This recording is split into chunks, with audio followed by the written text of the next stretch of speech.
আসসালামু আলাইকুম। সবাইকে স্বাগত জানাচ্ছি এনার কিচেনে।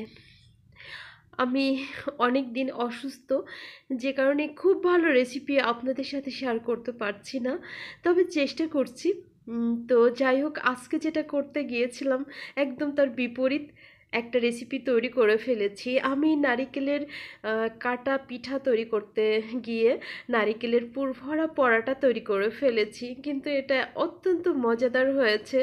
যদি কখনো এভাবে বাসায় তৈরি করে থাকেন তাহলে বুঝবেন যে এটা কতটা মজাদার হয়। হ্যাঁ বন্ধুরা, আমি আজকে তৈরি করতে গিয়েছিলাম নারিকেলের কাটা পিঠা, কিন্তু আমি তৈরি করেছি নারিকেলের পুরভরা পরোটা। দেখতেই পাচ্ছেন, খুবই খুবই মজাদার হয়েছে। আমি আসলে খাওয়ার পরে কিন্তু ভয়েস দিচ্ছি, যে কারণে আপনাদেরকে গ্যারান্টি দিয়ে বলছি যে খুবই খুবই ভালো হয়েছে পরোটাটা। তো যাই হোক, কীভাবে তৈরি করলাম দেখে নেওয়া যাক।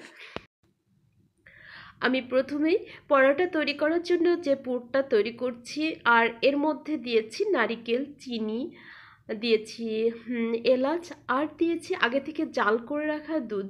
তো আমি অর্ধেকটা পুর তুলে নিয়েছি, কারণ হচ্ছে আমি কালার মিক্সড করব। আমি কিছুটা পুর এমনিতে সাদা রাখবো, আর এই যে দেখতে পাচ্ছেন আমি গ্রিন কালার মিশিয়ে দিয়েছি। অর্থাৎ আমি দুই ধরনের পুর তৈরি করে নিয়েছি, একটা হচ্ছে গ্রিন আর একটা হচ্ছে সাদা। এই যে দেখুন, সাদাটা এমনিতেই রেখেছি আর গ্রিনটার মধ্যে তো কালার দিয়েছি। দেখতে মাশাআল্লাহ অনেক সুন্দর হয়েছে। আর এখন পরাটা তৈরি করার জন্য যে ডোটা তৈরি করব, এর মধ্যে দিয়ে দিচ্ছি লবণ আর দিয়ে দিব সয়াবিন তেল।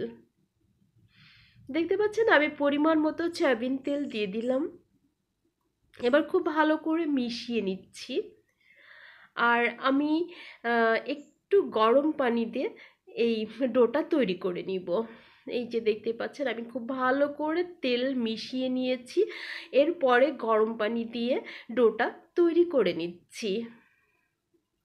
তো এই যে দেখুন, আমি ডো তৈরি করেছি এবং 4 ভাগে ভাগ করে নিয়েছি, অর্থাৎ আমি 4টা পরোটা তৈরি করব। এই যে দেখুন, আমি 4টা পরোটা তৈরি করে নিয়েছি, কারণ আমি মাত্র 2টা পরোটা তৈরি করব, একটা সাদা আর একটা গ্রিন। এই যে এভাবে আমি পরোটাটা তৈরি করে নিয়েছি। একটু বড় করে তৈরি করতে হবে।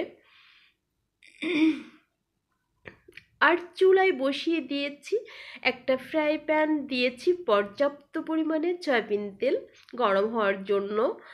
তো আমি প্রথমেই গ্রিন কালারের পরোটাটা তৈরি করে নিচ্ছি, অর্থাৎ গ্রিন কালারের পুর দিয়ে দিয়েছি পরোটার মধ্যে।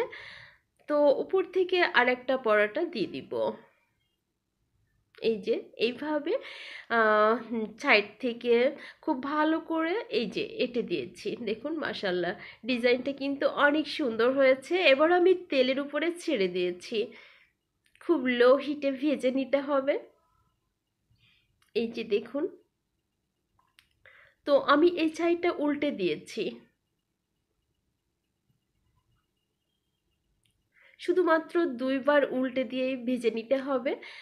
এবার আমি তেল ঝরিয়ে তুলে নিচ্ছি, আবারও আরেকটা পরোটা দিয়ে দিয়েছি। তো যাই হোক, এভাবে আমি 2টা পরোটা ভেজে নিচ্ছি।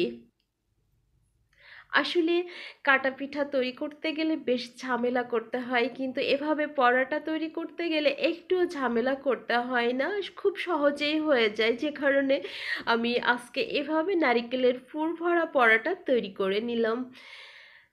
মূলত অসুস্থতার কারণে আমি কিন্তু আজকে এটা করেছি।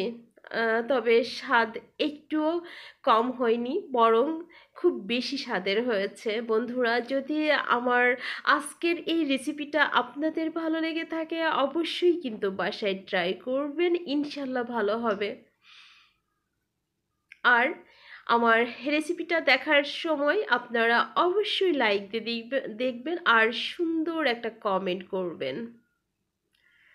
তাহলে আবারও দেখা হবে আবারও কথা হবে নেক্সট কোনো রেসিপিতে। সে পর্যন্ত সবাই ভালো থাকবেন, সুস্থ থাকবেন। আপনাদের জন্য অনেক অনেক দোয়া রইল। আজকের মতো বিদায় নিচ্ছি আমি, নিম্নি। খোদা হাফেজ।